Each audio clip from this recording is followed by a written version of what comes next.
Hi guys! Welcome back to my channel. So, ఈరోజు వచ్చేసి మనము దేవుని పాత్రలని కడగడానికి చాలా ఇబ్బంది పడుతుంటాం కదా! సో, నేను ఒక చిన్న టిప్ అయితే చెప్తా గాయ్స్. సో, ఈ టిప్‌ని మీరు యూజ్ చేసుకొని సింపుల్‌గా దేవుని పాత్రలనేది వాష్ చేసుకునేయచ్చు. ఇంకా దేవుని పాత్రల్లో మనకి 2 టైప్స్‌గా ఉంటాయి కదా! ఇత్తడివి, రాగివి అనేసి. ఇత్తడివి అయితే కొంచెం మనకి ఈ వాటర్‌ని యూజ్ చేసుకొని మనము నార్ యూజ్ చేసుకొని వాష్ చేసుకుంటే క్లీన్ అయిపోతాయి. ఇంకా రాగి చెంబువైతే ఆరాంగా ఈజీగా మనము చేసే వాటర్‌లోనే వాష్ చేసుకునేయచ్చు గైస్. దీనికి నార్ కూడా యూజ్ చేయాల్సిన అవసరం లేదు రాగి పాత్రలకైతే. ఇప్పుడు ఎగ్జాంపుల్ నేను మీకు సో, చేసి చూపిస్తా. అండ్ ఎలా యూజ్ చేసుకోవాలనేసి కూడా టిప్‌ని చూపిస్తా. ఫస్ట్ అయితే మీరు స్టవ్ ఆన్ చేసుకునేసేయండి ఇలా స్టవ్ ఆన్ చేసుకొని చూడండి వాటర్‌నైతే నేను ఇన్ని తీసుకుంటున్నా. మీరు ఎన్ని కావాలో మీ పాత్రలు బట్టి తీసుకోండి. ఇలా వాటర్ తీసుకొని కొంచెం గోరువెచ్చగా కాయించుకోవాలి. 1 స్పూన్ సాల్ట్ అయితే వేస్తున్నా ఫస్ట్. ఇలా సాల్ట్ వేసేసి ఈ చింతకాయనైతే ఇప్పుడు చూడండి ఇంత తీసుకుంటున్నా. చింతకాయని వేసేసేయండి. ఇప్పుడు మనము గోరువెచ్చగా నీళ్ళు కొంతసేపు కాగిన తర్వాత చింతకాయని అందులోకేసి ఇలా స్ అంతా చింతకాయ గొజ్జుని తీసుకునేసేయండి. లేదంటే మీరు సెపరేట్‌గా చింతకాయని నానపెట్టుకొని ఆ గొజ్జునైతే తీసుకోవచ్చు. ఆహ్, ఆ చింతకాయ రసంని మీరు సెపరేట్‌గా నానపెట్టుకొని తీసుకున్నా పర్లేదు. అలా తీసుకొని ఈ వాటర్‌లోకి మనము కాయించుకున్న వాటర్‌లోకి ఆ చింతకాయ రసంని వేసేస్తే సరిపోతుంది. లేదంటే ఇలా అన్నా చింతకాయని తీసుకోండి పర్లేదు. ఇలా అయినా డైరెక్ట్‌గా తీసుకునేసి ఇలా మనము అంతా చింతకాయ గొజ్జుని ఇలా తీసుకునేసేయాలి. ఇలా అంతా తీసుకునేసి బాగా కొద్దిసేపు వాటరు బాగా కాయించుకోవాలి. వాటర్ బాగా కాగిన తర్వాత మనము నెక్స్ట్ చూపిస్తా మీకు.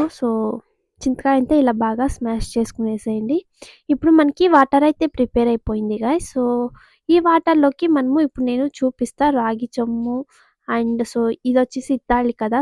ఇత్తడిది. ఇప్పుడు నేను చూపించింది ఇది రాగి చెంబు కదా! ఈ రాగి చెంబుని చూపిస్తా మీకు వాటర్‌లో వేసేసి చూడండి. కలర్ అనేది కొంచెం కొంచెమే చేంజ్ అవుతూ ఉంది కదా! సో ఇప్పుడు ప్రస్తుతం ఈ కలర్ ఉంది. మీరు చూడండి. కలర్ అయితే ఇలా ఉంది మనకి. ఇప్పుడు నేను పూర్తిగా అంతా క్లీన్ చేసి ఇలా వాటర్‌లో ఇలా ముంచితే చాలు. రాగి పాత్రలైతే కలర్ అనేది బాగా చేంజ్ అయిపోతుంది గైస్. వైట్ కలర్ వచ్చేస్తుంది. సో, మనము నార్ కూడా దీనికి యూజ్ చేయాల్సిన అవసరం లేదు. చూడండి. కలర్ అనేది ఎంత బాగా చేంజ్ అయిపోయిందో. చూసారు కదా! ఎంత బాగా కలర్ అనేది చేంజ్ అయిపోయిందో చూడండి. ఇంకా ఇవంతా ఇత్తాలివి గైస్. మనము అలాగే మనకి సో, వ కలర్ అనేది రిమూవ్ అవ్వదు. మనము నార్ యూజ్ చేసుకొని మనము వీటిని వాష్ చేసుకోవాలి. అలాగైతే రిమూవ్ అవ్వదు. నేనిప్పుడు రాగి చెంబు చూపించా కదా! అలాంటి వస్తువులు ఏదైనా సరే మనము ఇలా వాటర్‌లోనే రిమూవ్ చేసుకునేయచ్చు. మనము నార్ కూడా యూజ్ చేయాల్సిన అవసరం లేదు.